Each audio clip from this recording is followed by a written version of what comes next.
സീതാന്വേഷണത്തിന് പോയപ്പോൾ സീതയെ പ്രദർശിപ്പിച്ച ആകാരഭീകരമായ ബൃഹദ്രൂപം തനിക്ക് കാണാൻ ആഗ്രഹമുണ്ട് എന്ന് ഭീമൻ ഹനുമാനോട് പറഞ്ഞു.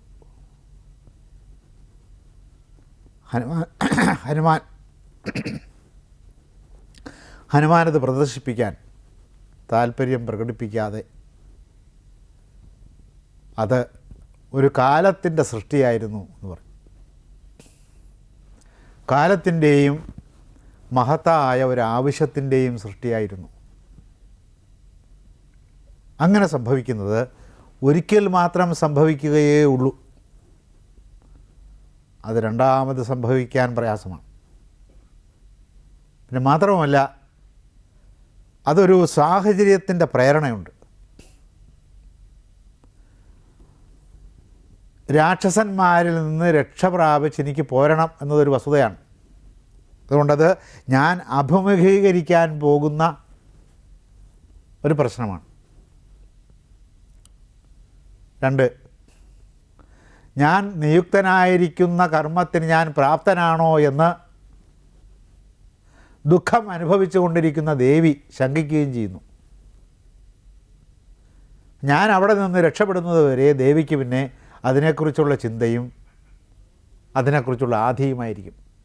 എപ്പോഴും ഹനുമാൻ എന്തെങ്കിലും വിപത്ത് പറ്റുന്നുണ്ടോ, ഈ രാക്ഷസന്മാർ പിടിച്ചെടുക്കുമോ, രാക്ഷസന്മാർ പിന്നെ പിടിച്ചെടുക്കുമോ, കൊല്ലുമോ എന്നുള്ള ഒരു ദുഃഖചിന്തയിലായിരിക്കും ദേവി മുഴുകിയിരിക്കുക.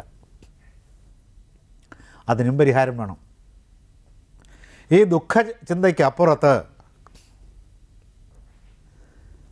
തന്നെ കണ്ടു എന്ന സന്ദേശവും താൻ ജീവിച്ചിരിക്കുന്നു എന്ന വൃത്താന്തവും ശ്രീരാമൻ്റെ അടുത്ത് എത്തുമോ എന്ന സംശയവും സീതയ്ക്കുണ്ടാവും.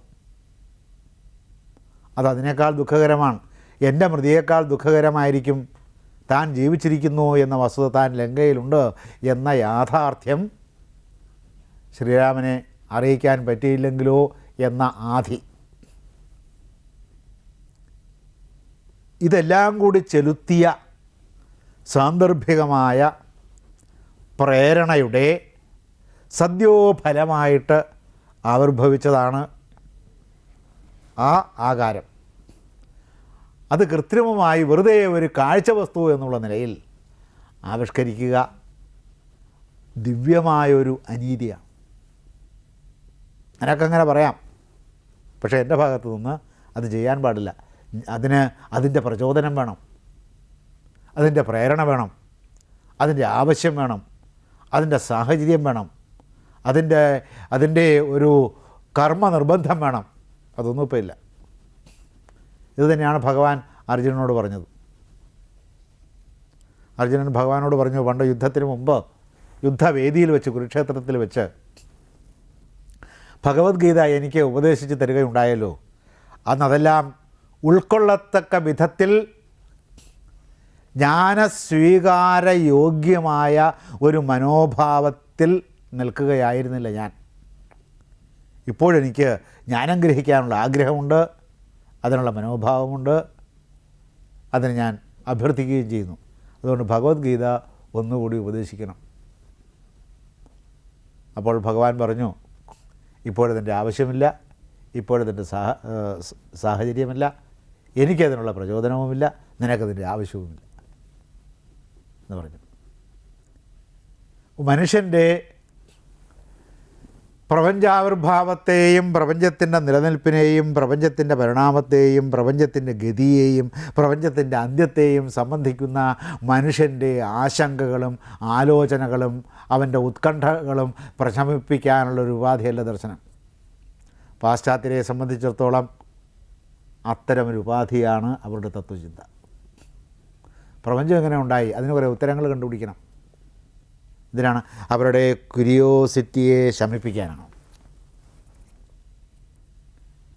അത്തരം ക്യൂരിയസായ ജിജ്ഞാസയുള്ള ആളുകളുടെ ജിജ്ഞാസയെ ഉപശമിപ്പിക്കാൻ വേണ്ടിയാണ് പ്രപഞ്ചത്തിൻ്റെ പിന്നിൽ പ്രവർത്തിക്കുന്ന തത്വങ്ങൾ അന്വേഷിച്ച് കണ്ടുപിടിക്കാനുള്ള ത്വരയിൽ പാശ്ചാത്യരായ അന്വേഷകന്മാർ വ്യാപൃതരായത്.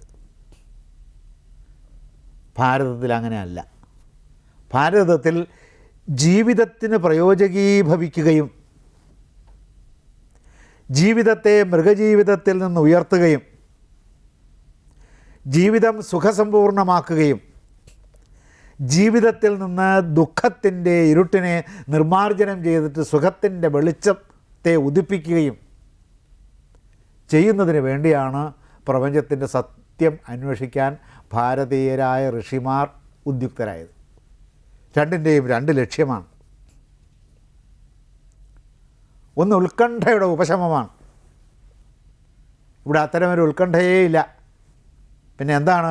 മനുഷ്യജീവിതത്തിൽ എപ്പോഴും ജീവിതം നയിച്ചു കൊണ്ടിരിക്കുമ്പോൾ ദുഃഖം കാണുന്നു. സുഖമെന്നത് മിഥ്യ പോലെ മാത്രം അനുഭവപ്പെടുന്ന ഒന്നാണ്. സുഖം തന്നെ അടുത്ത നിമിഷത്തിൽ ദുഃഖമായിട്ട് പരിണമിക്കും.